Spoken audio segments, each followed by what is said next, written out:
Ya,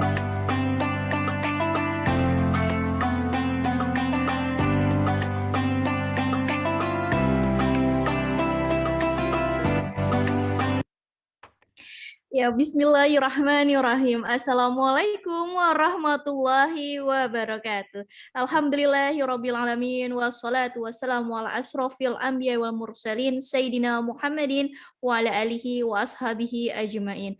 Rabbi shrahli sadri wa yassirli amri wahlul 'uqdatam min lisani yafqahu qawli bi rahmatika ya arhamar rahimin. Amin amin ya Allah. Bersama-sama kita awali kajian rutin Lasnas Inisiatif Zakat Indonesia kali ini dengan memanjatkan rasa syukur yang tiada henti kepada Allah Subhanahu wa taala yang telah melimpahkan nikmat dan karunia-Nya kepada kita semuanya ya. Tentunya adalah nikmat sehat, alhamdulillah. Dan seiring juga tentu kita harus terus mengiringi, tidak kering bibir kita untuk terus bisa bersolawat serta salam kita panjatkan kepada junjungan kita Nabi besar Nabi Muhammad Sallallahu Alaihi Wasallam. Allahumma sholli ala Sayyidina Muhammad, untuk keluarga dan sahabat beliau, dan semoga kita juga bisa menjadi umatnya yang mendapatkan syafaatnya kelak nanti ya. Amin ya Allah. Bagaimana ini kabarnya yang menyempatkan hadir hari ini di tanggal 9 Oktober ya, mohon maaf udah masuk Oktober. 9 Oktober 2021, tepatnya di 2 Rabiul Awal 1443 Hijriah. Ini kami doakan semoga sehat selalu, kebahagiaan juga selalu menyertai untuk seluruh peserta yang hadir di kajian rutin IZI kali ini, juga untuk seluruh undangan donatur yang hadir kali ini. Kami doakan semoga sehat dan kebahagiaan selalu menyertai ya. Amin ya Allah. Dan di siang hari ini, alhamdulillah, kita seperti biasa kajian rutin IZI dengan menyuguhkan tema-tema yang menarik dan insya Allah bermanfaat tentunya. Kali ini kita akan berdiskusi, mendengarkan kajian yang memiliki tema yakni rumah tangga di awal pernikahan. Tapi sebelumnya izinkan saya Fitri Fauzia selaku pembawa acara yang insya Allah akan membimbing acara, bukan membimbing ya sebetulnya ya, memandu acara sampai di akhir acara nanti. Baik. Boleh ini karena di siang hari seperti ini ya, biar kami Fitri juga mungkin nanti Ustadz Bendri tahu ini undangan juga seluruh peserta acara kajian rutin kali ini dari mana saja, kotanya boleh di komen agar mungkin kita bisa sama-sama tahu bahwa oh alhamdulillah jamaah kita kali ini mungkin ada yang dari Jawa, ada yang dari Kalimantan, Sumatera. Boleh ya, biar mungkin kita juga bisa benar-benar fokus nantinya mendengarkan. Jadi silakan aktif di komennya Zoom, silakan. Assalamualaikum, kami dari Jawa Timur, misalkan. Assalamualaikum, kami dari Kalimantan, silakan. Boleh disapa menyapanya di komen. Dan tentunya tadi kita sudah melihat di awal juga ya, alhamdulillah narasumber kita kali ini Ustadz Bendri. Tapi izinkan Fitri untuk kita lebih mengenal siapa beliau. Beliau pendidikannya di Mahat Al-Hikmah Jakarta, FISIP UI, Mahat Utsman bin Affan Jakarta, dan aktivitas saat ini beliau adalah mubalik tentunya ya, praktisi Islamic Parenting, pendiri dan pembina Yayasan Langkah Kita.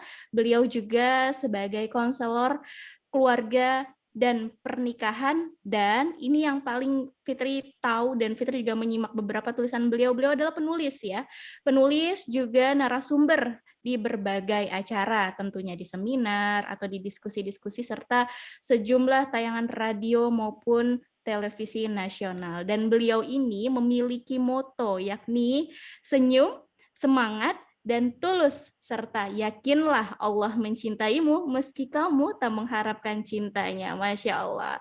Alhamdulillah tadi kita juga sudah mendengar suara beliau ya hadir di tengah-tengah kita, dan kita ingin cepat sekali mendengarkan materi dari beliau. Langsung Fitri mau menyapa beliau ini. Assalamualaikum Ustadz Bendri. Waalaikumsalam warahmatullahi wabarakatuh, Mbak Fitri. Alhamdulillah baik Ustadz. Alhamdulillah baik, insya Allah. Alhamdulillah. Ustadz, kali ini kita mau membicarakan tentang rumah tangga, dan pernikahan itu kan tentunya langkah awal ya, langkah awal untuk kita membangun sebuah tantangan baru dalam lingkup rumah tangga. Dan mungkin dalam satu pernikahan ada hal-hal yang harus dipenuhi antara suami istri ataupun memang untuk menciptakan keluarga itu sendiri, yang dimana pernikahannya tentu untuk bisa mendapatkan ridho Allah Subhanahu wa Ta'ala dan bisa menjadi pondasi dari rumah tangga Islami yang harmonis. Kami ingin tahu di sini Ustadz, di kajian kali ini, bagaimana mengawali rumah tangga tersebut hingga menjadi pondasi rumah tangga yang Islami, Ustadz, dan tentunya itu semua kami tidak sabar untuk bisa mendengarkan kajian dari Ustadz Benri. Untuk seluruh peserta acara yang ingin bertanya nanti juga boleh langsung ya. Kalau mau ada yang raise hand, bertanya langsung boleh, bertanya secara on video nanti juga boleh. Atau yang mau diketik pertanyaannya, silakan diketik pertanyaannya, bisa di kolom chat ya, boleh itu di sana. Silakan Ustadz Benri, tafadhol untuk bisa memulai kajiannya Ustadz. Baik, jazakillah khair Mbak Fitri Fauzia. Bismillahirrahmanirrahim. Assalamualaikum warahmatullahi wabarakatuh. Innal hamdalillah nahmaduhu wa nasta'inuhu wa nastaghfiruh wa na'udzubillahi min syururi anfusina wa sayyiati a'malina. Man yahdihillahu fala mudilla lahu wa may yudlil fala hadiyalah. Asyhadu an la ilaha illallah wahdahu la syarikalah wa asyhadu anna Muhammadan abduhu wa rasuluhu alladzi la nabiyya ba'dah. Wala haula wala quwata illa billahi wa ba'd. Ikhwatal iman, a'azakumullah jami'an, Bapak-bapak, ibu-ibu, saudara-saudariku semua, ikhwan wa fillah yang mengikuti webinar yang diadakan oleh IZI. Alhamdulillah di siang ini di cuaca yang terik di luar di wilayah kami, dan siang hari ini adalah momen yang sejatinya sungguh berat ya bagi kita untuk bisa konsentrasi mengikuti kajian apalagi via online. Jika kita menyimaknya dalam ruangan ber-AC, habis makan siang, Masya Allah, ini waktu bagian halusinasi tingkat tinggi, di mana kita tentu sudah kebayang bagaimana lebih enak ya tidur merem di kasur, dan inilah yang mungkin yang menjadi ujian kita. Tapi bagi siapa yang di siang ini tetap fokus, konsentrasi untuk bisa menyimak, maka sesungguhnya sungguh besar pahala yang terkumpul oleh kita. Karena Rasulullah bersabda, innal izamil jaza ma'a izamil bala. Sesungguhnya besarnya sebuah balasan tergantung dari besarnya ujian. Maka kita berdoa dan memohon agar Allah melimpahkan dalam siang ini keberkahan buat kita. Bagaimana kita berusaha untuk tetap bisa fokus menyimak di siang hari ini. Di kesempatan hari ini kita berbicara tentang bagaimana membangun bahtera rumah tangga, khususnya awal nikah, yaitu bagaimana kita mampu menjadikan awal pernikahan ini sebagai sebuah basis atau dasar bagaimana kita bisa menjadikan rumah tangga kita menjadi rumah tangga yang kokoh di perjalanan bertahun-tahun setelahnya. Karena ibarat kalau kita mengarungi lautan, awal-awal nikah ini sejatinya itu baru kita berada di pinggiran pantai, ya. Belum sampai kepada tengah lautan yang banyak deras dan deburan ombak yang lebih tinggi. Maka awal-awal pernikahan ini sejatinya harusnya menjadi sebuah bagaimana pengokohan, sekaligus bagaimana basis dan asas yang kita siapkan menghadapi gelombang yang dahsyat setelah nanti bertahun-tahun kita berumah tangga. Itulah mengapa para ahli menyebutkan selamat di 5 tahun pernikahan, biasanya kita akan mudah mengarungi gelombang pernikahan berikutnya. Tapi kalau di 5 tahun pernikahan sudah muncul bagaimana masalah-masalah yang tidak terselesaikan, bakal lebih cenderung kita simpan, di mana kita cenderung malas menyelesaikannya karena sudah ada barrier antara kita dengan pasangan. Maka ini salah satu yang bisa mengakibatkan pernikahan itu akan dilalui dengan derai air mata yang berkepanjangan, dan kita tidak ingin seperti itu. Karena itulah bagi kita yang hadir di kesempatan siang ini yang sudah berumah tangga dan masih terhitung baru ya, pengantin baru, 5 tahun pertama ini harus kita betul-betul persiapkan hal-hal yang menjadi pondasi dalam kita mengarungi bahtera rumah tangga. Yang pertama, bahtera rumah tangga ini bisa kita lalui kalau 5 tahun pernikahan pertama, kita fokus kepada apa yang menjadi dasar pernikahan. Apa yang menjadi dasar pernikahan? Rasulullah mengingatkan dalam hadis yang menunjukkan apa yang menjadi doa yang menjadi dasar kita fokus dan berumah tangga, di mana ini sampai ke Anas bin Malik, di mana Rasulullah SAW jika ada seorang yang baru menikah dan baru saja menjadi pengantin, Rasulullah mendoakan dengan kalimat barakalaka wa baraka alaika wa jama'a bainakuma fi khairin. Rasulullah memulai dan mendoakan setiap pengantin baru dengan doa keberkahan. Dan keberkahan inilah yang sejatinya menjadi dasar kita untuk pada saat awal menikah fokus mencari sumber-sumber keberkahan. Sehingga inilah yang sejatinya dilakukan oleh para sahabat. Kita tahu bahkan seorang sahabat bernama Aqil bin Abi Thalib pada saat menikah, pada saat berumah tangga, pada saat dia melakukan walimatul ursi, tiba-tiba kaumnya yang berasal dari Bani Jushaim, kawan-kawannya mendoakan sang pengantin ini dengan doa yang sangat familiar di telinga kita. Dan ini doa yang sejatinya justru ditolak oleh Rasulullah SAW. Mereka mendoakan yang namanya Akil dan istrinya dengan kalimat birrifa iwal banin. Semoga rukun dan banyak anak ya. Semoga rukun dan banyak anak ya. Doa ini sangat familiar saat ini kita dengar dan ternyata Akil sebagai salah satu sahabat utama mengatakan apa? La taf'alu dzalik. Jangan kalian ngomongin itu. Jangan kalian ucapkan itu. Justru hal ini ditentang oleh Akil. Justru dia nggak pengen doanya sekadar rukun dan banyak anak.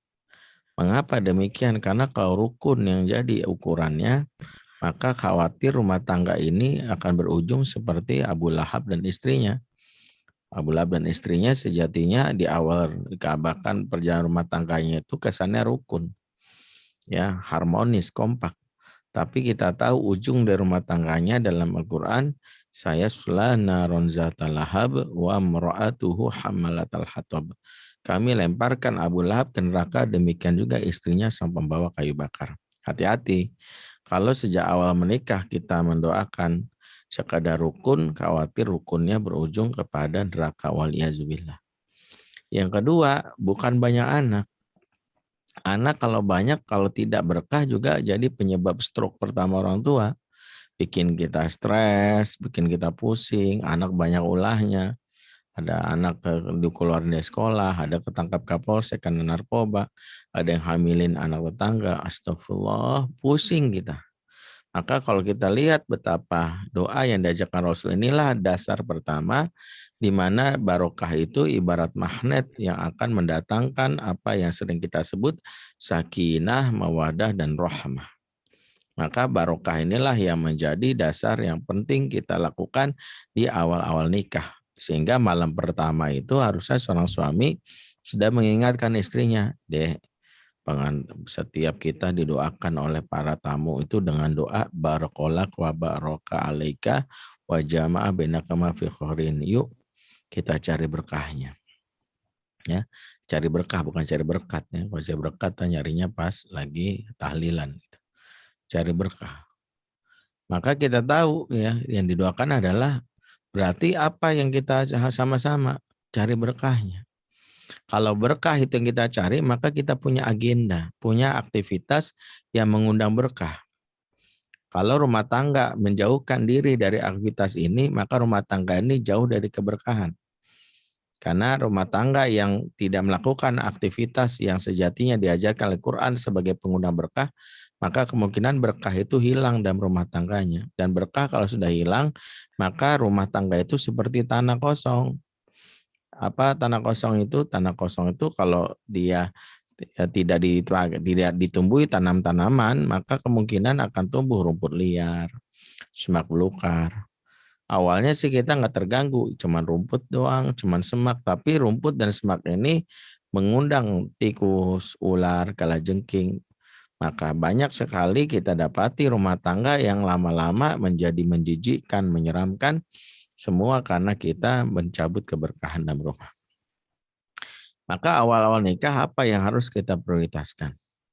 Dalam Al-Quran ada sebuah kalimat yang diucapkan oleh Nabiullah Isa alaihissalam, dan Nabi Isa memberikan rahasia betapa Allah memilihnya menjadi salah satu hamba terpilih yang digelari manusia yang diberkahi dimanapun berada.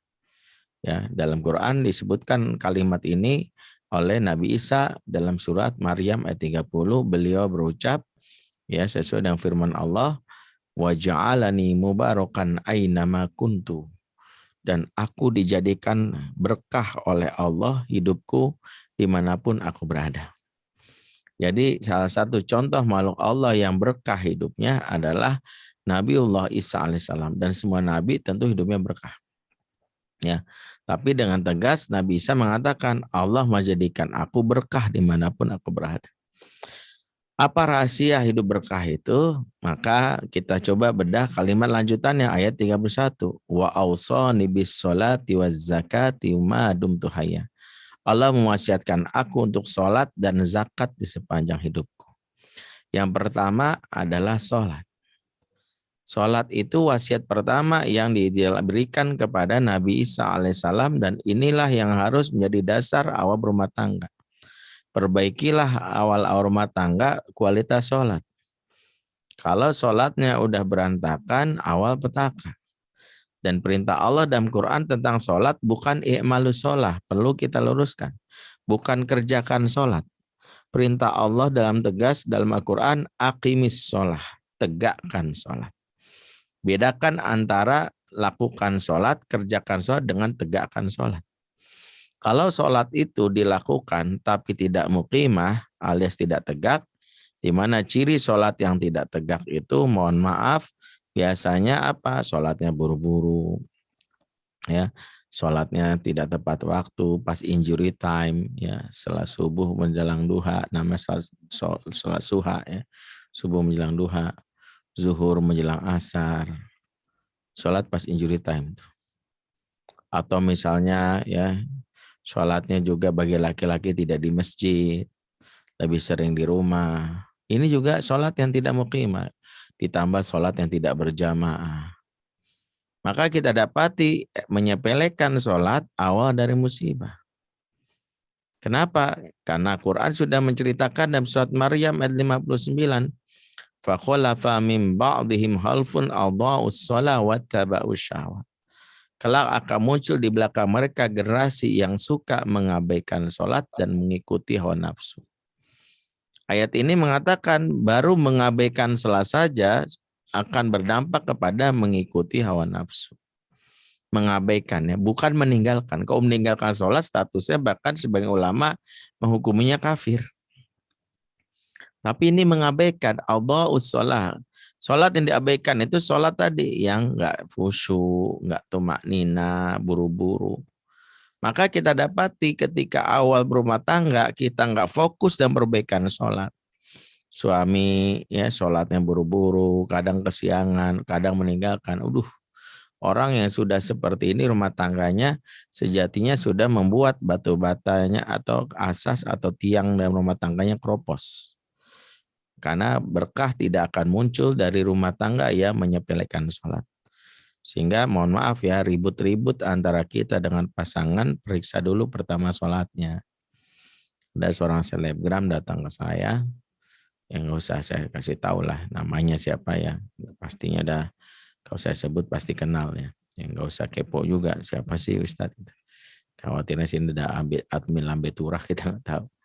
Dia datang, dia cerita, dia bilang kalau di layar kaca saya ini kelihatan mesra Ustadz, di sosmed juga. Tapi sebenarnya prahara rumah tangga itu sudah ada kali ya, selama 2 tahun belakangan.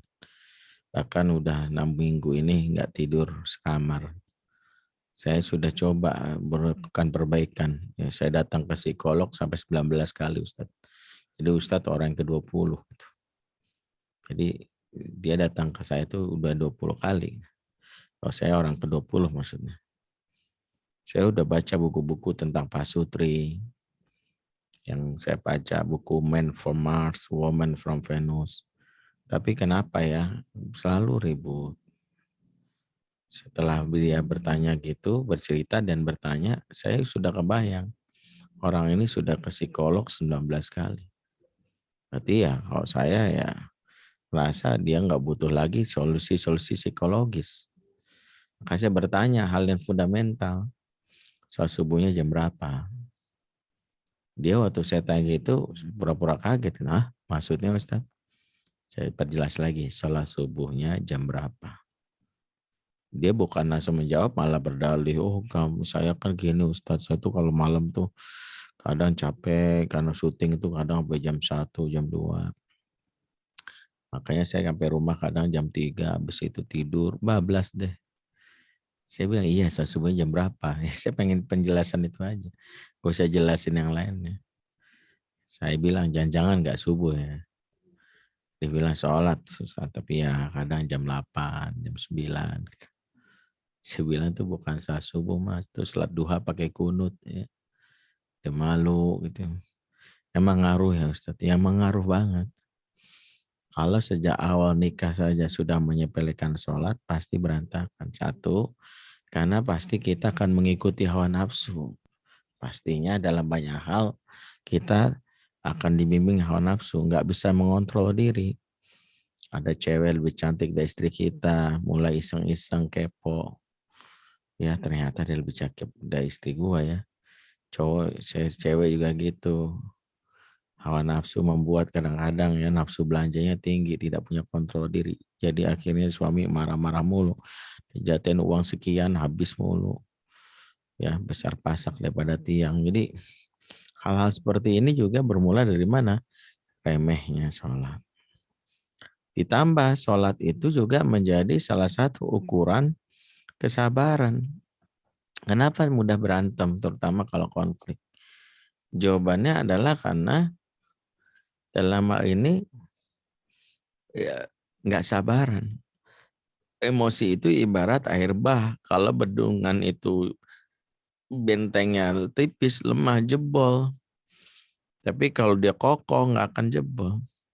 Nah, masa bendungan dalam diri kita itu namanya asobru, kesabaran. Kesabaran kita tipis. Terus gimana cara menguatkan dan mengotot kesabaran kita? Allah jelaskan dalam surat Al-Baqarah 153. Ya ayyuhalladzina amanu sta'inu bis-sabri was-shalah innallaha ma'as-sabirin. Hai orang-orang beriman, minta tolonglah kepada Allah dengan sabar dan salat, sesungguhnya Allah bersama orang yang sabar. Dalam ayat ini sabar dan salat digandeng. Apa maksudnya? Ukuran kesabaran kita tergantung ukuran salat kita. Siapa yang mohon maaf salatnya masih buru-buru, Allah Bismillahirrahmanirrahim. Karena saking ngantuk kayak gitu, pasti nggak sabaran.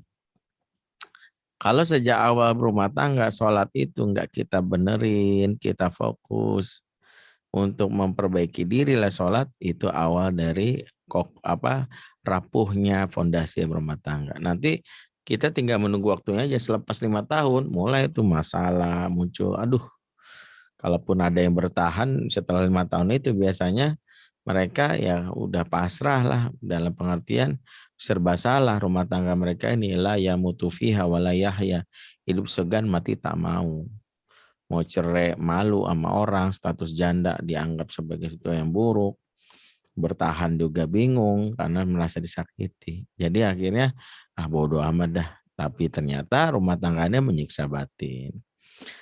Kalau disimpulkan masalah utama apa? Sejak awal nikah, sholat nggak jadi prioritas dalam rangka kita menjaga kekokohan rumah tangga. Maka lihatlah bagaimana Nabi Isa menjadikan sholat yang pertama.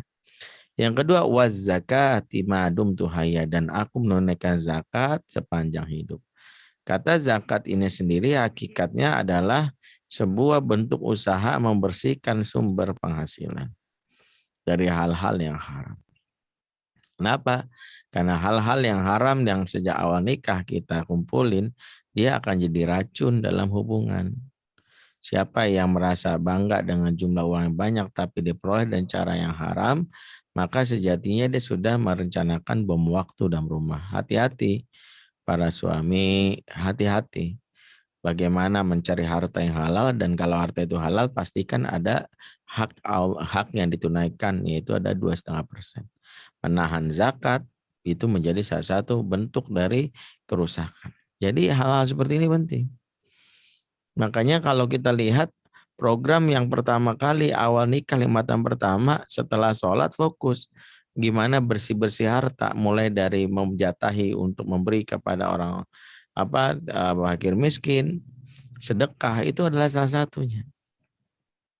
Kalau kita di awal rumah tangga nggak pernah ya dalam ini mau berbagi kepada orang lain, pelit, itulah awal musibah. Karena rumus kehidupan itu sederhana.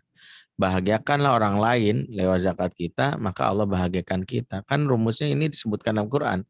Hal jazaul ihsan ilal ihsan. Tidaklah balasan kebaikan kecuali kebaikan. Kalau kita ingin rumah tangga kita bahagia, berikanlah kebahagiaan ke orang lain. Di antara bentuk memberi kebahagiaan adalah dengan membagi zakat yang kita miliki. Jangan pelit. Rumah tangga yang karena alasan gaji kurang tidak mau berzakat, musibah terus ada. Jangan berpikir bahwa oh enggak habis gini, gimana kita mau berbagi. Allah akan memaksa dia berbagi meskipun dia enggak mau. Dengan cara apa? Uang hilang, atau kebakaran, kecopetan, atau sakit yang enggak diinginkan. Akhirnya kepotong lagi uangnya. Tadinya berpikir bisa nabung, bisa apa-apa, ternyata malah menjadi masalah. Nah inilah kenapa yang kedua adalah resep mencari keberkahan di awal nikah itu dimulai dari bahas zakat wadub tuhaya. Yang ketiga, kata Nabi Isa alaihissalam, wabarrom biwalidati, dan aku berbuat baik kepada kedua orang tua. Disinilah pentingnya mengapa 5 tahun pernikahan pertama sejatinya bahagiakanlah orang tua kita, ibu atau bapak kandung atau ibu dan bapak mertua. Jangan dibeda-bedakan. Awal berantem atau rusaknya rumah tangga bisa jadi karena kita menyepelekan pintu-pintu keberkahan ini. Ada yang bilang, saya nikah nggak apa-apa ya Ustadz ya, walaupun ibu saya nggak setuju. Yang penting saya udah cinta, kan saya nggak butuh wali. Betul, laki-laki tidak butuh wali untuk menikah, tapi ketika dia nikah hanya mengandalkan sah tanpa ridho orang tua, itu awal petaka dalam rumah tangganya. Hati-hati. Ya, misalnya nikah membuat ibu kita terluka, ada menantu yang ternyata tidak diajarkan beradab kepada orang tua, kepada mertua. Jangan sampai hanya orang tua kita pikirin nikah itu menyatukan dua keluarga, dan diantaranya orang tua kita jadi bertambah. Muliakanlah kedua-duanya, jangan orang tua kita aja. Kalau di antara mereka ada yang sakit hati karena sikap kita sebagai menantu, sakit hati mereka itulah awal musibah.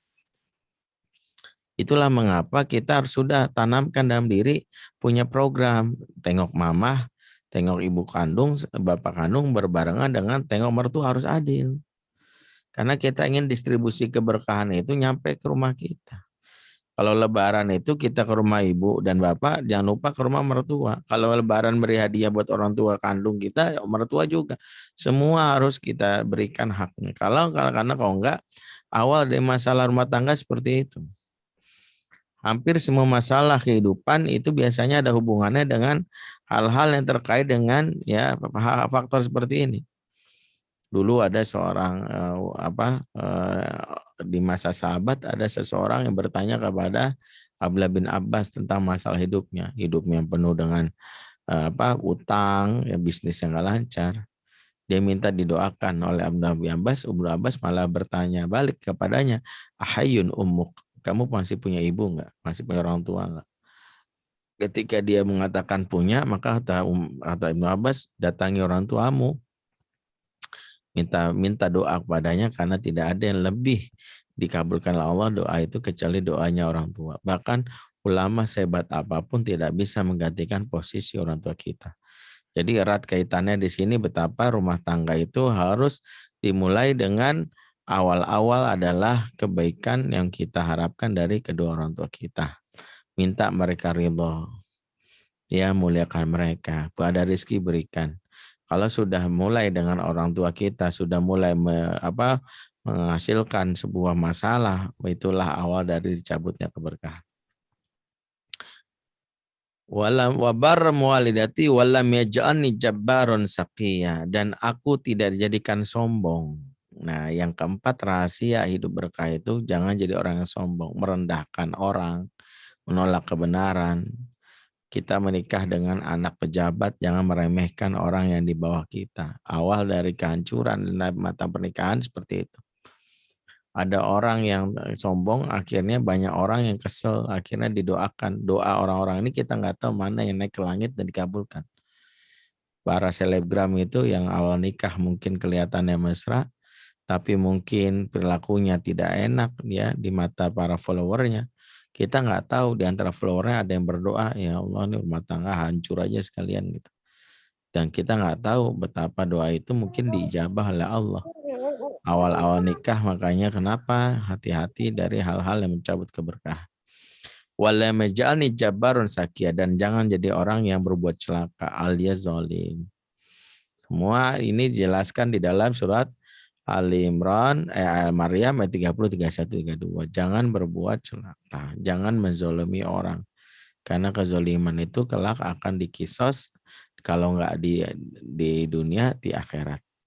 Ya, yang repotnya Allah memberi kisosnya itu dengan dicabutnya hal-hal yang menyenangkan, diberikan kita hal-hal yang menyusahkan kita.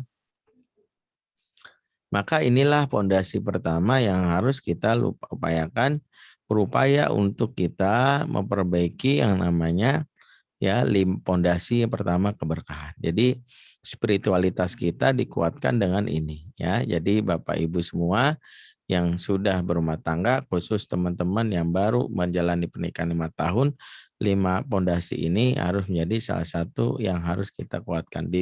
Tentu masih banyak hal yang lain, termasuk misalnya kebiasaan tilawah Quran, itu juga karena Quran itu juga bagian dari keberkahan sebagaimana dalam surah Ad-Dukhan ya 2 dan 3 ya Allah berfirman inna anzalnahu fi lailati mubarakatin, sesungguhnya kami turunkan Al-Quran di malam yang diberkahi.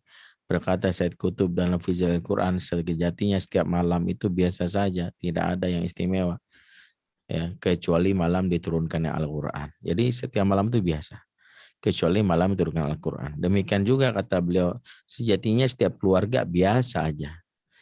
Tapi beda dengan keluarga yang di dalamnya Al-Quran. Keluarga itu menjadi istimewa. Makanya kalau kita ingin mendapatkan keberkahan, Quranlah menjadi salah satu yang sering kita baca, sering kita dengar di dalam rumah kita. Atau kebiasaan lain seperti bangun pagi, karena Rasul sudah jelas mendoakan bagi siapapun rajin bangun pagi dan menghidupkan waktu subuh, kata Rasulullah, Allahumma barik li ummati fi bukuriha. Jadi ini 5 tahun pertama kita bisa lihat nih kebiasaan buruk itu. Ada yang tidurnya bangunnya kesiangan, habis subuh tidur lagi, aduh bahaya, karena dicabut keberkahan. Rasulullah mendoakan Allahumma barik li ummati fi bukuriha, Allah berkahi umatku di pagi harinya. Jadi kalau kita lihat memperbaiki emosi itu termasuk memperdatangkan keberkahan, yaitu dengan cara yaitu menjaga diri di pagi hari itu dengan untuk produktif. Ya, sampai pagi-pagi itu kita bangun siangan dan itu kebiasaan ya. Mungkin kalau sekali ya mungkin wajar ya, misalnya sakit, ya itu sah-sah aja. Tapi kalau udah sering bahaya. Nah kembali, kalau keberkahan sudah kita raih, kita peroleh, barulah kita melakukan tahapan berikutnya adalah menjalin yaitu ta'aruf yang sesi 2 setelah ta'aruf di sesi pertama. Apa maksudnya? Ta'aruf sesi pertama sebelum nikah. Dan tidak akan pernah kita bisa mengenal orang di sesi pertama itu karena ta'aruf itu tidak mungkin mengenal kecuali melakukan 3 hal. Cara untuk mengetahui seseorang itu kan harus melalui 3 hal. Dan 3 hal ini bisa kita peroleh di 5 tahun pernikahan pertama. Apa 3 hal ini? Disebutkan oleh Umar bin Khattab, seseorang baru mengenal karakter individu dan mengenalnya dengan jelas kalau sudah sering mabit. Berarti nginep. Makanya bahayanya nih kalau LDRan itu rumah tangga baru nikah kemudian langsung LDRan. Agak berat karena pertama kita belum mengenal dengan jelas dan belum mengakrabkan diri. Ya, karena kalau pengen kenal benar itu harus mabit, nginep. Yang kedua harus safar. Safar tuh sama perjalanan jauh. Sering jalan jadi tahu. Yang ketiga urusan muamalah. Berarti sudah berkaitan dengan uang. Ya, suami dan istri sudah mulai terbuka tentang keuangan. Dari tiga hal itu kata Umar, seseorang baru tahu karakter asli. Maka apa yang kita kenali sebelum nikah itu sejatinya baru bayang-bayang doang. Tidak ada orang bisa langsung tahu namanya karakter itu sebelum nikah. Karena aslinya kita baru kenal itu setelah menjalani pernikahan. 5 tahun pertama itulah kita mengenal aslinya dia. Dan tentu dalam hal ini kita kalau sudah mengenalinya apa yang kita lakukan? Apakah kalau nggak sesuai harapan kita tinggalin? Tidak. Tapi dengan mengenalinya lebih dalam, kita jadi tahu hal-hal yang harus kita sesuaikan. Termasuk bagaimana kalau itu ada kekurangan kita lengkapi. Kalau itu adalah kebaikan kita apresiasi. Karena sejatinya tidak ada pasangan yang sempurna. Salah satu peran pernikahan itu tidak seperti yang kita bayangkan. Pernikahan jangan kebayang bahwa seolah-olah kita mendapatkan sesuatu. Belum tentu. Pernikahan bisa jadi adalah belum tentu kita mendapatkan. Jangan-jangan kita memberi. Di antara kita banyak yang tertipu di awal nikah karena memandangnya adalah mencari sesuatu dari pasangan. Ternyata kalau awal nikah mencari, maka kita susah.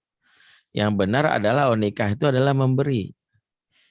Ya, memberi dulu. Karena kalau kita memberi, maka kita akan mendapatkan apa yang sejatinya kita inginkan. Karena rumus hidup itu sejatinya beri dulu baru kita peroleh hasil. Jalankan kewajiban dulu baru peroleh hak, kan begitu ya.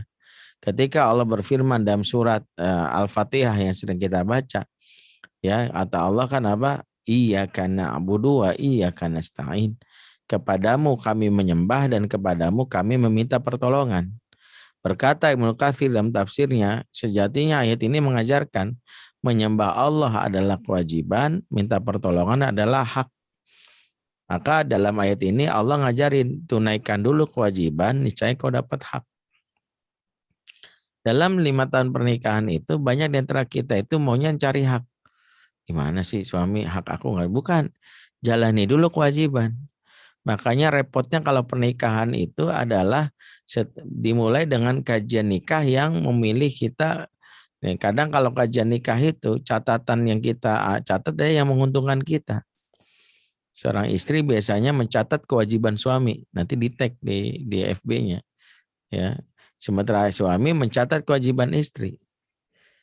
Padahal yang benar adalah kalau pas lagi bahas kewajiban istri yang catat. Biar dia tahu apa yang lakukannya. Pada dasar mencatat kewajiban suami catat. Kalau kita enggak gitu. Pas lagi kewajiban istri, ya suami nyatet. Ntar baca supaya tahu kamu kewajiban kamu. Sebaliknya begitu. Inilah rumah tangga yang enggak akan pernah selesai. Sejak awal paradigmanya udah salah. Mengharapkan orang lain memberi dulu sebelum kita ngasih. Inilah yang enggak bisa dipertahankan kalau polanya seperti itu. Berikanlah yang terbaik, niscaya kau dapat yang baik. Berikan dulu. Jalankan kewajiban dulu. Di antara jalankan kewajiban itu adalah peran rumah tangga itu adalah bisa jadi kita dalam rangka untuk berumah tangga itu bukan mengharapkan dia harus seperti apa. Kita yang seperti apa. Banyak yang merasa tadi kecele, ya Allah ternyata suami saya atau istri saya begini banget. Saya pikir dia bisa seperti ini. Aduh, saya nggak bisa dapat apa-apa. Jangan. Kita harus berpikir bahwa hadirnya kita adalah dalam rangka justru membantu dia. Karena itulah Allah sebutkan di dalam surat apa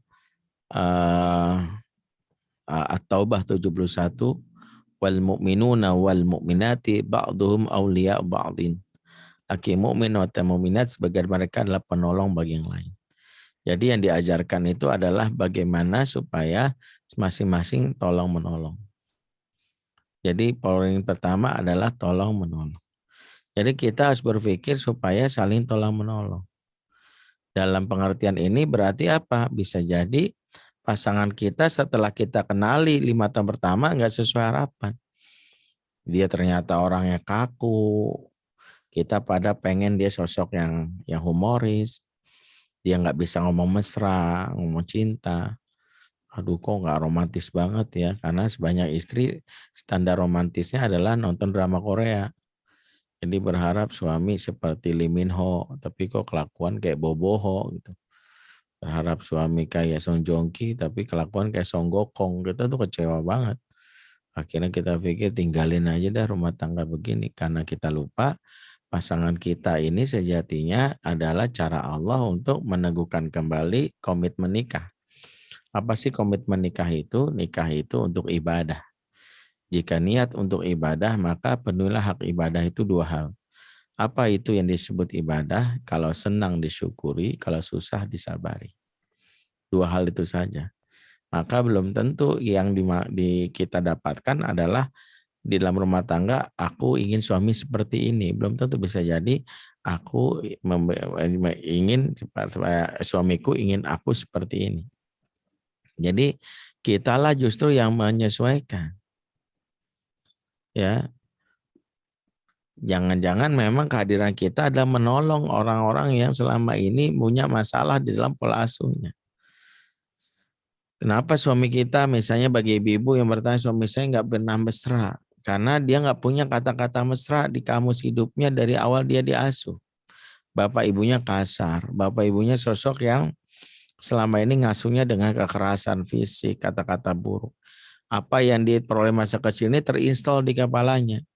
Tumbuhlah dia menjadi seorang makhluk dewasa, dan pada saat dewasa dia tidak bisa berkata-kata mesra karena kalimat itu tidak pernah terbiasa dalam kepala dia. Walaupun dia dengar banyak hadis yang mengatakan berlaku mesralah pada istrimu, bersikap romantis, susah karena dia nggak terbiasa. Orang Jawa bilang apa ya? Pokoknya itulah udah nggak biasa aja. Nggak biasa, mau dipaksain gimana? Ya, jadinya kita juga merasa bahkan malah menjadi aneh kalau tiba-tiba orang yang selama ini kaku tiba-tiba jadi humoris. Maka yang kita lakukan apa? Yang kita lakukan adalah membantu dia. Selain menerimanya, membantu dia untuk menambah kosakata pengalaman hidupnya. Kenapa dia nggak pernah romantis? Karena isi kepalanya nggak pernah dikata-kata romantis. Itu juga yang membuat dia kesannya tidak baik bagi kita. Nah itulah kenapa pada saat 5 tahun pernikahan itu kita mengenalinya, dan ketika kita mengenalinya, sejatinya dari situlah kita baru mengetahui misalnya apa yang harus saya lakukan. Disitulah kenapa konflik itu niscaya terjadi dan itu biasa. Jangan menghindar dari konflik, bahkan konflik itu bagian dari cara kita mengakrabkan. Karena rumah tangga yang mampu terjalin konflik itu adalah rumah tangga yang sedang diuji agar naik kelas. Dan itu adalah suatu yang biasa. Nah, tinggal 5 tahun pernikahan ini yang paling penting adalah agar saling mengenal, lakukanlah kebiasaan-kebiasaan yang buat kita saling kenal. Pertama adalah kebiasaan untuk ngobrol. Kebiasaan ngobrol ini yang kita sebut sebagai couple time. Saya berapa kali mengingatkan ya, walaupun saya memberi kesempatan orang berpikir beda ya. Tapi misalnya kalau LDR itu sumber masalahnya adalah ketika baru nikah udah jarang ngobrol, udah jarang berduaan. Ada 2 hal yang kita dapatkan dari couple time. Pertama, couple time memberikan kesempatan kita berduaan dengan cara yang tidak lagi dilarang secara adat dan syariat seperti bersentuhan, berpelukan, bahkan puncaknya hubungan intim. Jadi kita mau bercanda, itu karena pengaruh dari interaksi di hubungan awal itu dengan kedekatan, kita bercanda, kelekatan, bercumbu, bahkan akhirnya berhubungan intim, mempengaruhi pondasi di awal karena sering intensnya kita melakukan kebiasaan-kebiasaan ini, maka akan menstimulus zat dalam diri kita yang disebut dopamin, oksitosin, serotonin, dan endorfin. 4 zat ini kalau keluar akan menjadi zat pengikat. Makanya kalau 5 tahun pertama intensitas hubungan intimnya baik, kita sering berduaan, ngobrolnya sering, maka kita semakin terjalin chemistry. Makanya membuat kita itu menjadi butuh, kangen, rindu. Itu yang paling penting pertama, sehingga aktivitas-aktivitas kemesraan di umur ini jangan sampai kita hilangkan. bercumbu, menggenggam tangan, mencium, bahkan berhubungan intim, maka manfaatkanlah itu. Yang kedua, couple time dengan cara kita berinteraksi, berhubungan intim ini juga dibarengi dengan saling mengenal dan apa? Ngobrol. Mengobrol itu maka akan mempertemukan hal dan tidak perlu takut kalau di obrolan itu ada yang berbeda. Karena justru obrolan itu memberitahu kita ada hal yang harus kita satukan. Ide kita dan ide pasangan belum tentu sama karena latar belakang berbeda. Latar belakang pendidikan, latar belakang pengalaman, latar belakang pola asuh, dan nggak perlu menghindar. Dengan bicara itu kita segera mencari tahu kalau aku sih Mas, dan salah satu cara komunikasi di awal yang membantu kita untuk bisa meraih ya kedekatan ke apa keharmonisan sebagai bekal kita di 5 tahun berikutnya, yaitu ketika kita ya berkomunikasi dengan teori atau teknik disebut komunikasi jembatan. Dua model komunikasi yang kerap dilakukan pasangan. Yang pertama komunikasi jembatan, yang kedua komunikasi castle atau komunikasi benteng. Komunikasi benteng ini komunikasi yang saling menyerang, di mana masing-masing memiliki prinsip seperti benteng bertahan dari serangan. Nah, kalau komunikasi dibangun dengan komunikasi benteng agak berat nih. Karena hidup kita akan berada dalam was-was dan terus dalam keadaan tidak nyaman karena diserang terus. Salah satu ciri komunikasi benteng biasanya mulai dengan kalimat you message. You message itu misalnya dengan kalimat gini, kamu kenapa sih Mas? Lelet banget. Kamu kok gitu sih? Kamu itu bahasa yang membuat orang tuh diserang. Sehingga akhirnya yang terjadi adalah kita mempertahankan diri, yang penting nggak diserang. Itu yang sering terjadi tuh. Komunikasi benteng itu rumusnya begitu. Kalau kita pola komunikasi Daonika dengan komunikasi benteng, lama-lama capek berkomunikasi dengan dia. Akhirnya memilih diem aja. Capek dia mah kalau gue ngomong ini, gue diserang balik gitu. Kamu tuh malas mandi, kenapa sih Mas? Tadi suami bilang gitu, kamu juga kayak paling wangi aja. Kata ketek kamu bau banget. Kamu. Lama-lama kita malas. Ya, gue ngomong gini, dia balas gini, ya malas ah. Komunikasi yang dianjurkan di awal nikah dan setelah nikah dan seterusnya adalah komunikasi jembatan. Komunikasi jembatan itu ciri pertama berempati dengan apa yang dirasakan oleh pihak lawan. Misal gini, aku tahu, makanya rumusnya selalu pakai rumus I message. Aku tahu Mas kamu capek ya. Setiap hari pulang jam 12 malam, jam 1 gitu. Aku tahu. Jadi aku paham. Aku ngerti kok kalau kamu tuh nggak nyaman kalau setiap saat aku telepon mulu. Gitu, itu namanya iMessage. Nah, berikutnya barulah kita pakai rumus iMessage itu dengan menjelaskan perasaan kita. Tapi aku tuh seneng, aku tuh bahagia. Kalau itu kita berikan yang namanya kalau itu adalah perilaku yang diharapkan. Kalau kamu habis pulang itu jangan langsung tidur. Aku tuh seneng kalau kita ngobrol dulu. Aku tuh seneng kalau misalnya kita sempat bercanda dulu. Gitu. Aku tuh seneng makan bareng dulu. Jadi komunikasi jembatan itu komunikasi yang membuat pasangan itu mau ya membuka komunikasi. Waspadalah kalau komunikasi itu makin memburuk ditandai dengan ketidakterbukaan. Di antaranya adalah ketika pasangan khususnya laki-laki selalu ngomong dan kalimat nggak apa-apa. Nggak apa-apa. Makanya bahayanya kalau ada yang bilang pasangan saya introvert. Introvert itu nggak saya kenali dalam hubungan suami istri yang sehat. Introvert itu seseorang kepada dunia luar. Suami istri kalau sehat hubungannya nggak ada introvert. Seintrovert-introvertnya seorang istri atau suami, dia akan terbuka kepada pasangannya. Karena kan kasarnya, aku aja bisa telanjang di depan kamu. Bagian tubuhku semuanya sudah kuperlihatkan. Apalagi isi hatiku, isi kepalaku. Tidak ada lagi kusembunyikan. Itulah makna dari yang sejatinya suami istri yang menjalani peran yang sudah seperti layaknya pakaian di dalam surat Al-Baqarah 187. Sudah terjadi iltisaq, kelekatan, menempel, melekat. Itulah yang menjadi dasar menjalani rumah tangga. Nah, itulah kesimpulannya mengapa di dalam perjalanan 5 tahun pernikahan, basis pertama kita kuatkanlah berkah yang menjadi dasarnya. Yang kedua adalah mengenali pasangan ya di mata pernikahan dengan mencoba untuk kita ya menggali ya dengan interaksi yang intens. Yang ketiga, dengan banyak ngobrol, bahkan berhubungan intim sebagai bagian menambah kelekatan di antara kita dengan pasangan. Waktu yang membatasi sudah 14.07, mungkin itu yang bisa kami sampaikan. Masih ada 23 menit. Jika ada sesi diskusi, kita jawab. Aku lu kali azab fastaghfirullahaladzim. Assalamualaikum warahmatullahi wabarakatuh. Waalaikumsalam warahmatullahi wabarakatuh. Jazakallah khair Ustadz Benri. Dan ini alhamdulillah juga pertanyaan-pertanyaan banyak yang masuk ini Ustadz. Untuk seluruh peserta ya yang mau bertanya, mungkin bertanya secara on video atau face to face langsung dengan Ustadz Benri. Tapi face to face-nya tetap by online sih ya. Boleh di raise hand aja atau langsung dibuka mic-nya, nggak apa-apa. Nanti Fitri coba coba tampilkan di sini bersama Ustadz Benri. Dan sambil menunggu kalau ada yang mau langsung interaksi dengan Ustadz Benri, Fitri izin Ustadz, ini ada pertanyaan yang sudah masuk. Yang pertama dari Yasin Yusuf, Jawa Barat. Assalamualaikum Ustadz, mau tanya, apabila kita sudah berusaha menyeimbangkan antara mertua dan orang tua, tetapi tidak demikian halnya dengan istri, itu bagaimana ya Ustadz? Tafadhol Ustadz. Yang jelas, Pak, kita tidak semuanya harus kita berpikir, aku udah begini, kamu harus begini.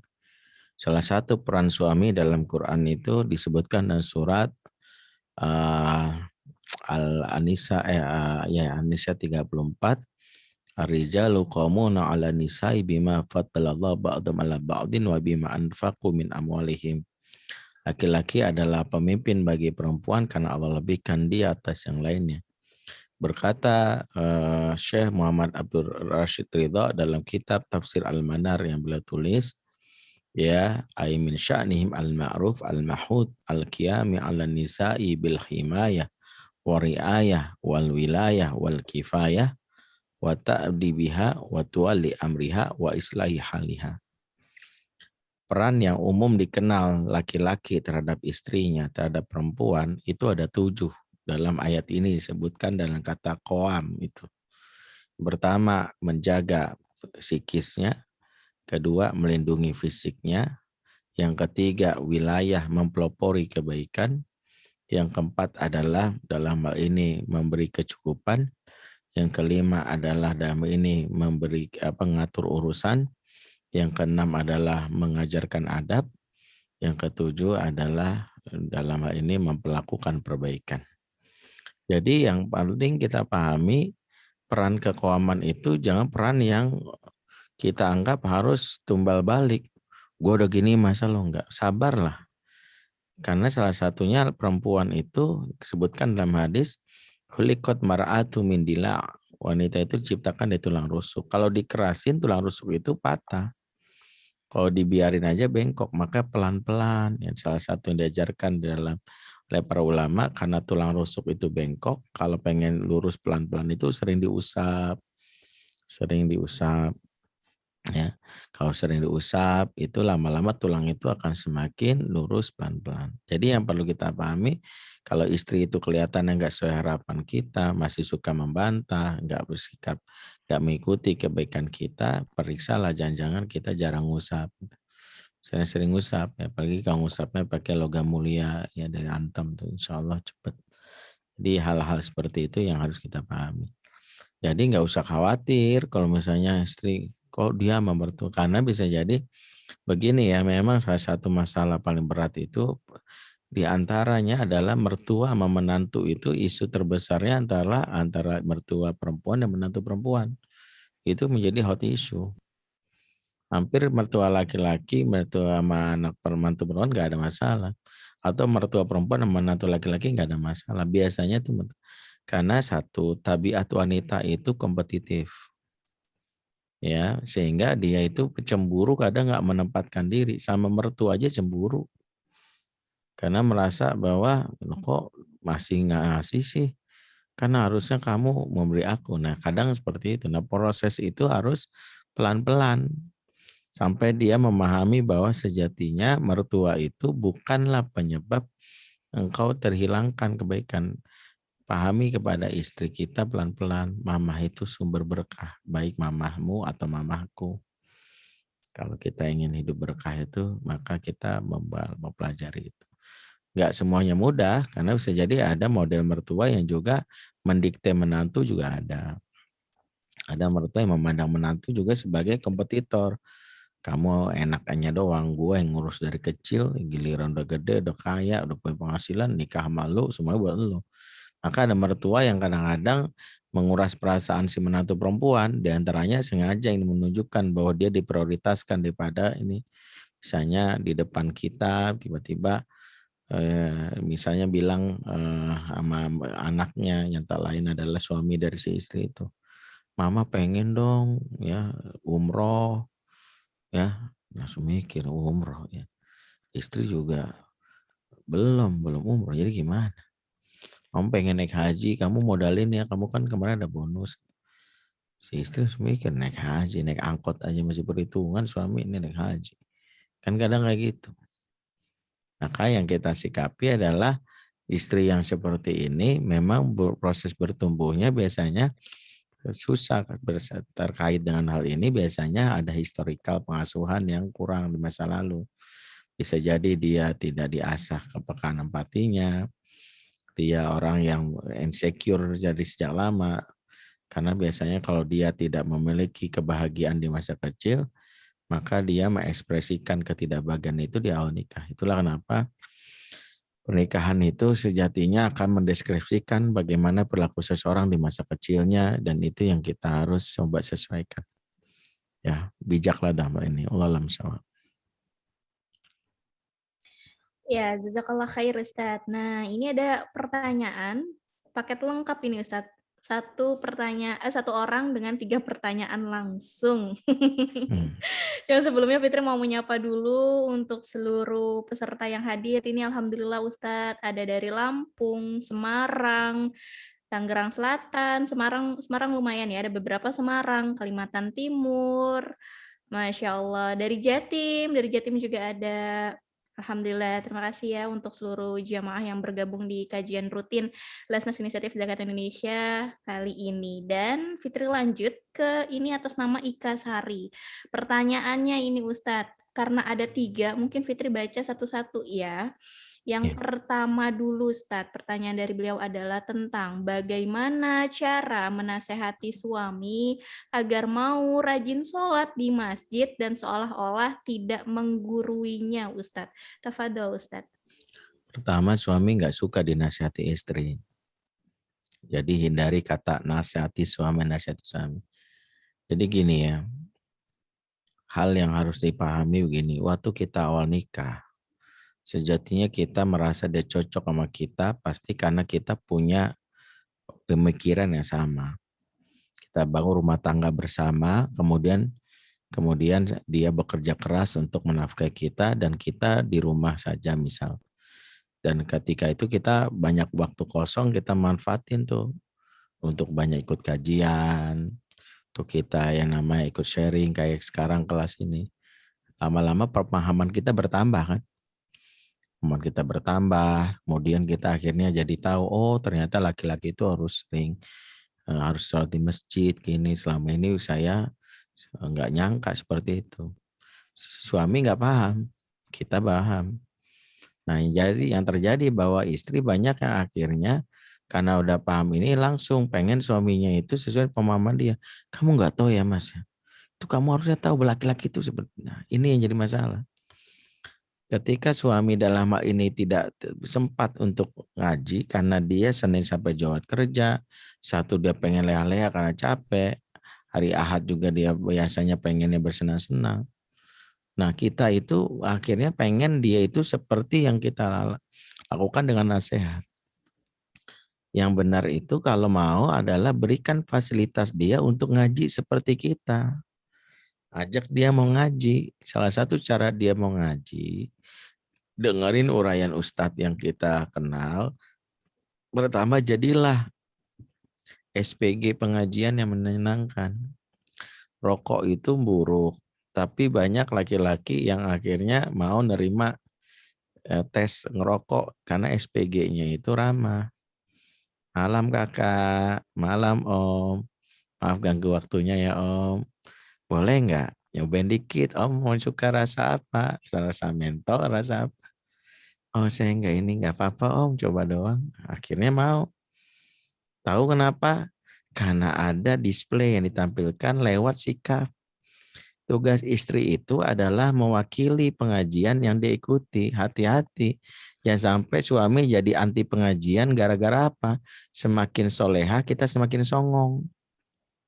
Suami salah dikit, astagfirullahaladzim, mas Allah berfirman Al-Quran, auzubillahi minasyaitonirrajim. Ya yalah, diruqyah gue.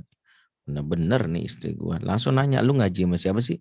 Sama Ustadz Benri. Gue cari akun IG-nya, gue blok tuh Ustadz. Gara-gara ngaji sama dia, songong. Makanya saya nggak pernah ridho seorang istri yang gara-gara ikut kajian saya jadi songong sama suami. Dengan nyampein, kata Ustadz Benri mas, kamu tuh makanya ngaji sama Ustadz Benri, jadi bener. Nggak begitu caranya, Bu. Nggak begitu, saya nggak pernah ngajarin gitu. Ya, pahami laki-laki nggak suka digituin. Yang benar itu justru bikin dia tertarik ngaji karena dari apa yang diberikan sama kita. Semakin ngaji, semakin soleha. Dipanggil suami respon cepat. Sayang, siap. Ada apa Kanda? Apa yang bisa aku bantu? Aku apapun aku lakukan asal kamu ridho. Kamu tuh sekarang berubah ya. Lebih baik atau lebih buruk? Ya lebih baik lah. Efek pengajian. Ngaji di mana? Itu sama Izzy ada kajian Ustadz Benri. Ikut dong kalau apa-apa. Nanti aku share linknya kalau kamu mau. Mau dia. Jadi nggak seperti Margian Ibu. Mas, nggak begitu. Makanya hal yang harus dipahami psikologi laki-laki itu, dia itu lebih senang dapat inspirasi dari orang lain, bukan dari istrinya. Istri itu menjadi jalan buat dia mau dapat inspirasi orang lain.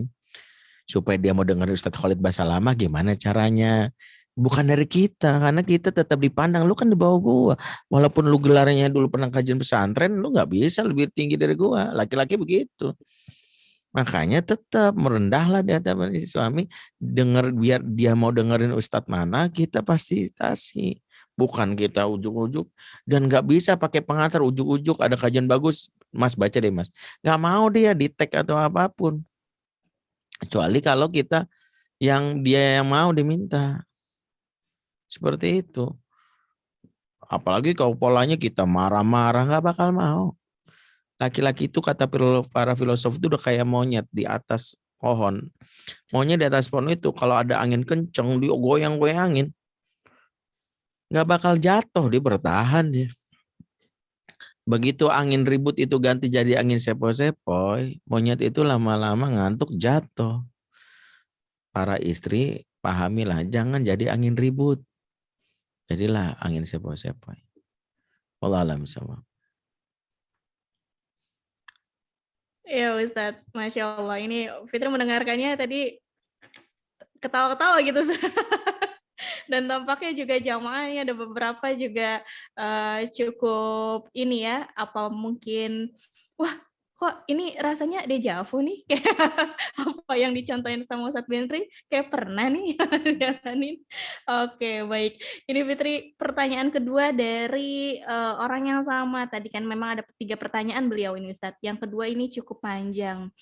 Jadi tentang bagaimana harusnya sikap seorang istri dalam memahami kondisi suaminya yang sebagian besar waktunya mungkin dikontrol sama orang tuanya, sehingga waktu dengan istrinya itu jadi kurang. Kira-kira apa yang harus dilakukan kalau kondisi seperti itu, Ustadz? Ya, satu memang laki-laki yang masih dikontrol orang tua, tanda memang dia kekuamannya itu berkurang. Kekuaman berkurang itu pastinya karena dia memang tidak menjadi sosok yang mendapat stimulan kelaki-lakian. Ayah jarang hadir dalam hidup dia. Ya, kalaupun hadir, ayah tidak menjadi sosok sebagai coach, tapi sebagai instruktur yang memaksa. Maka salah satu ya peran seorang istri itu adalah membuat suami itu nanti tumbuh yang namanya jiwa kekuaman. Satu, jangan pernah memposisikan diri untuk jadi kompetitor terhadap ibu dari suami atau orang tua dari suami. Karena kita akan jadi salah satu yang menghilangkan keberkahan itu. Justru kalau kita merasa waktunya berkurang karena dia orang tua, kita juga berikan. Jangan kalau perlu kita terlibat di dalam upaya memuliakan. Kalau selama ini kita punya barrier yang membuat kita berkompetisi orang tua, itulah masalah. Jangan pernah sekali-sekali ucapkan kepada suami, kamu pilih aku atau ibu kamu. Itu pilihan konyol. Wanita yang melakukan ini sejatinya sudah menghilangkan pintu-pintu berkah. Kenapa? Satu, lelaki soleh tidak akan pernah memilih orang lain selain ibunya. Penting, harus dipahami.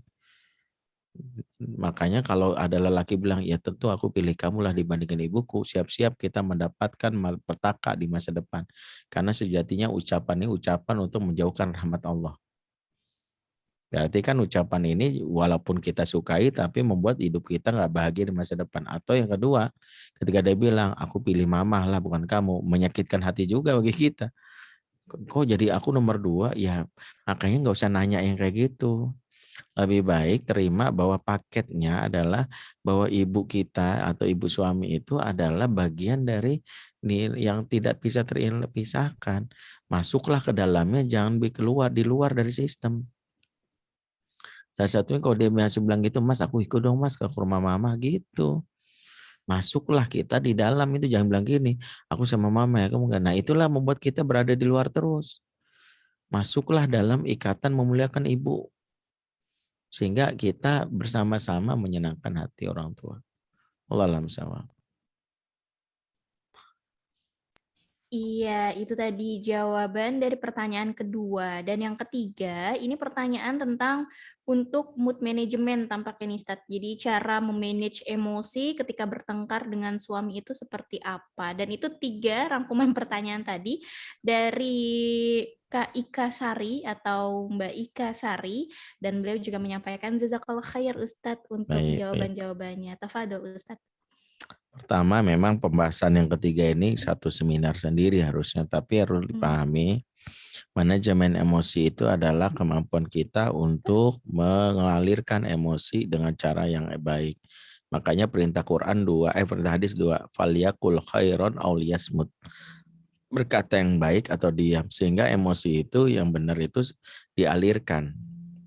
Tapi kalau mengalirkan itu nggak bisa baik, mendingan diam. Maksudnya gini, bahwa emosi itu seperti aliran air yang kalau ditahan dia akan muncrat. Makanya yang benar itu emosi itu harus dialirkan. Salah satu cara mengalirkannya, wanita itu butuh bicara, sudah kita bahas. Masalahnya pasangan itu nggak memfasilitasi saya untuk bicara, Ustadz. Dia molor kok malam. Maka perbanyaklah bicara yang baik. Satu, banyak doa dan zikir. Karena salah satu yang membuat emosi itu meledak karena kita banyak diam dan banyak akhirnya tadi meledak. Makanya wanita yang sering banyak zikir dan doa emosinya lebih tenang. Ada ibu-ibu nanya, Ustadz gimana caranya saya biar nggak marah-marah sama anak nih, kasus sama anak. Ibu mau saya kasih amalannya? Nggak mau. Kalau ibu praktekin insya Allah nggak gampang marah sama anak. Apa amalannya? Sholawat selama 5.000 kali. Kok 5.000 kali? Ya supaya capek. Kalau udah capek kan nggak mau marah lagi sama anak. Karena salah satu yang buat ibu punya energi buat marah adalah karena ibu nggak ngomong seharian. Makanya salah satu cara buat ibu mau ngomong banyak zikir. Nanti kalau ada zikir mau marah juga nggak banyak lagi. Itu yang pertama. Yang kedua, banyak nulis. Banyak nulis. Jadi nulis itu salah satu yang memanage supaya kita dalam hal ini ya mengeluarkan perasaan kita dengan cara elegan. Kemudian perlu kita kenali bahwa sebagian besar emosi yang muncul antara istri kepada suami atau kepada anaknya, dari ibu kepada anak, karena lelahnya batin kita karena hidup yang monoton atau flat. Itulah kenapa sejatinya kita harus bersepakati pasangan berikan 4 waktu yang membuat kita bisa mengontrol emosi. 1, me time. Waktu menyendiri sehari aja dalam sebulan atau sepekan bagus untuk kesehatan jiwa. Itu yang disebut tahanus atau uzlah dalam khazanah Islam. Yang kedua, couple time. Meskipun anak udah 5, pentingnya berdua untuk banyak yang kita ceritakan dan pasangan. Yang ketiga, family time. Waktu bersama keluarga agar kita merasa kita memiliki pride lewat keluarga yang kita bangun. Dan yang keempat, social time. Kayak sekarang ini dengan kita ngumpul via online dengan interaksi dengan pihak luar, itu social time. 4 waktu ini memanage supaya kita lebih dinamis dan tidak mudah emosional. Wallahu a'lam bishawab. Iya, Ustadz. Baik, ini tanpa terasa ya waktu kita mendekati ke 14.30, tapi pertanyaan masih ada saja yang masuk ini, Ustadz. Fitri izin melanjutkan pertanyaan selanjutnya, Ustadz. Saya mau bertanya, Ustadz, apakah berdoa saja dan tetap baik terhadap suami bisa membuat suami lama-lama mau sholat dan baik juga dengan saya? Karena jika saya mengajak walaupun sudah pelan-pelan dan baik, suami tetap tidak mau, Ustadz. Iya. Satu, berdoa saja mungkin nggak bisa berdoa saja, tapi masalahnya bisa nggak kita kontrol emosi kita. Kadang kita merasa ya Allah gitu ya. Sehingga yang perlu diperbaiki adalah ikhtiar itu mempercepat, semua bisa jadi. Salah satu ikhtiar tadi bahwa kita itu jangan ngajak dia untuk sholat, bukan karena gini ya. Yang paling penting dari seseorang itu memahami seorang istri, pelajarilah teknik pelakor. Jadilah pelakor buat suami sendiri. Kalau pelakor aja bisa membuat suami bisa diajak tidur bareng, apalagi kita bisa ngajak sholat bareng. Masalahnya pelakor pakai teknik, kita enggak. Pelakor WA sama kita WA, lihat bedanya di mana. Pelakor WA gini, Mas, makasih ya, tadi keren banget presentasi kamu. Senang banget deh, bangga banget aku bisa kenal sama kamu. Izinkan aku berguru sama kamu ya Mas. Banyak-banyak nanya sama kamu. Thanks. Itu dari pelakor tuh. Giliran istri, Mas kamu kapan sholatnya sih Mas? Dari dulu susah banget dibilangin. Gas habis tau enggak? Itu juga tuh, ya listrik tuh naik deh tadi kemarin bayar. Kamu kerjaan giat apa? 2 WA masuk, satu istri, satu pelakor. Logika suami, imannya lagi turun, dia milih pelakor. Maka sebenarnya kalau mau belak-belakan di sini, satu bukan sekedar doa dan sebagainya, ikhtiarnya diperbaiki. Salah satunya 2 kebutuhan dasar suami yang kalau kita berikan, dia akan tunduk di bawah ketiak kita. Jadilah dia bucin.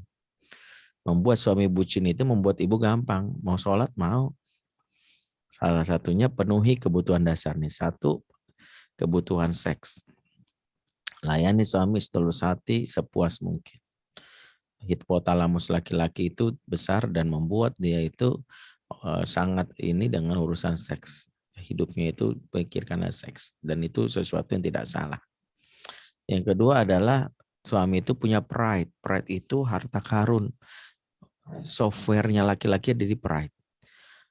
Perempuan yang tidak mengaktifkan pride-nya laki-laki, diaktifkan oleh pride-nya wanita lain. Maka dia yang mengaktifkan pride inilah akan menjadi kendali. Apa pride? Pride itu harga diri, merasa diri bangga. Seorang wanita yang jarang mengucapkan makasih, apresiasi, memuji, bahkan mengatakan kata-kata yang membuat suami merasa dirinya lelaki teristimewa dalam hidup, maka akan membuat wanita lain yang melakukan itu. Itulah kenapa sering-sering menepuk bahu. Kemudian mengucapkan makasih ya Mas. Kalau bukan karena kamu, senang banget deh aku. Nah, yang kayak gitu itu penting. Termasuk minta izin. Minta izin itu membangun pride. Mas, aku boleh nggak ke mall? Sekarang dari mana? Udah di mall. Itu bukan minta izin, itu for your information. Ya, kalau izin tuh sebelum minta pendapat. Jangan minta pendapatan, pendapat. Menurut kamu gimana ya, Mas? Yang kayak gitu membuat suami merasa berharga. Perhatikanlah 2 hal ini. Software laki-laki namanya pride, aktifkan, insya Allah akan membuat dia merasa yang mengaktifkan itu adalah orang yang membuat dirinya merasa hidup. 2 hal itu coba praktekin. Wallahu a'lam bishawab. Iya, Ustadz. Nah, ini ada mungkin dua pertanyaan terakhir ya yang Fitri coba sampaikan, Ustadz. Tapi sebelumnya, boleh untuk seluruh jamaah ataupun peserta yang join di acara kajian kali ini, ada di kolom chat untuk bisa diklik linknya, itu adalah untuk masukan-masukan buat event-event kami. Dan khususnya untuk event ini, silakan boleh diberi masukan, saran, dan kritiknya di link tersebut. Baik, Fitri lanjutkan lagi. Ini Ustadz ada 2 pertanyaan terakhir. Yang pertama tentang terjadi iri-irian atau sikap tidak adil di dalam keluarga. Itu baiknya seperti apa, Ustadz? Dan selanjutnya tentang bagaimana caranya agar suami bisa rajin bekerja dan tidak sering main games, Ustadz? Terima kasih, Ustadz. Nah, itu kurang lebihnya dua jenis pertanyaan yang kita ingin mendengarkan dari Ustadz. Tafadhol, Ustadz. Yang pertama, konteksnya saya nggak tahu iri-irian tuh gimana. Tapi yang jelas gini ya, kalau terjadinya iri, kembalikanlah kepada hakikat dari tauhid. Tidak pernah Allah itu memberikan sesuatu kecuali atas kehendaknya. Mengapa kita mengambil dan iri pada sesuatu yang memang sudah dijatahi orang? Karena sejatinya masing-masing kita sudah punya jatah. Karena ketika kita dalam ini iri, sejatinya jatah itu tidak akan mengurangi yang namanya hak kita. Dan iri itu adalah salah satu awal dari penyakit yang membuat iblis dijauhkan dari rahmat Allah. Maka hindarkan hal seperti ini. Jalankanlah hidup bahwa hidup ini tidak menggantungkan diri kepada manusia. Yang membuat kita iri adalah karena kita merasa manusia lah jadi sumber baik-baikan kita. Contoh, seorang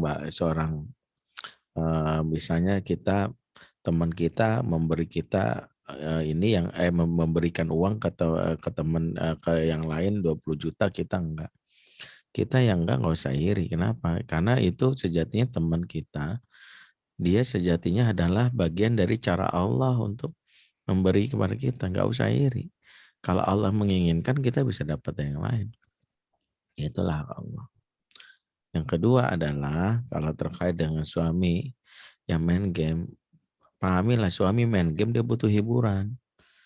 Kalau kita cuma ngomel doang, nggak memberikan kebutuhan akan game itu, dia lelah.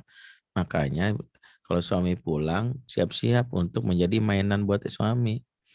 Kalau kita nggak siap, maka suami mainnya ke game.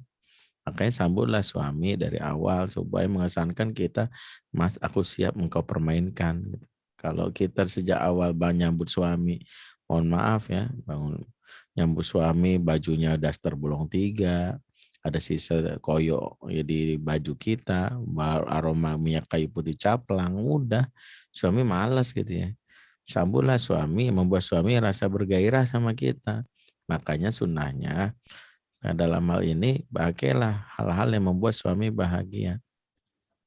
Dalam Islam itu diajarkan laki-laki itu kan makhluk visual ya. Sehingga kalau kita berhias pada saat suami mau datang itu mempengaruhi. Kalau suami datang pulang jam 5, sebelum jam 5 udah berhias. Pakai pewangi badan. Sehingga suami bergairah, parfum lah. Kalau nggak ada parfum ya pengharum ruangan yang ada di pojok kita tempelin aja lah. Nah, itu juga bisa itu ya. Jadi suami pulang itu merasa ada hal yang membuat dirinya tertarik, nggak lari ke game. Suami yang lari ke game biasanya karena nggak ada yang istimewa dari istri, kecuali cemberutan dan ngomel doang. Uang hari ini berapa kumpul Mas? Kok nggak masuk rekening aku? Ya sudah deh lari ke game. Pahamilah bahwa laki-laki itu sejatinya manusia itu makhluk senang bermain. Dan siapa kepada dia yang bermain, maka alihkanlah permainan dia kepada yang membuat diri kita dihargai. Jadikanlah ya kita sebagai sosok yang layak untuk membuat dia tidak perlu mencari game yang lain kecuali diri kita. Wallahualam bishawab. Ya, baik Ustadz. Masya Allah. Dan ini juga ada yang bergabung Ustadz dari Palu, dari Papua. Wow, Masya Allah ya, Masya Allah, tabarakallah. Dan iya betul Kak Ana, Kak Wilda Eci, ini linknya seperti sama. Iya, berarti ini Kak Ana sama Kak Wilda ini ya, penonton setia ya sepertinya ya.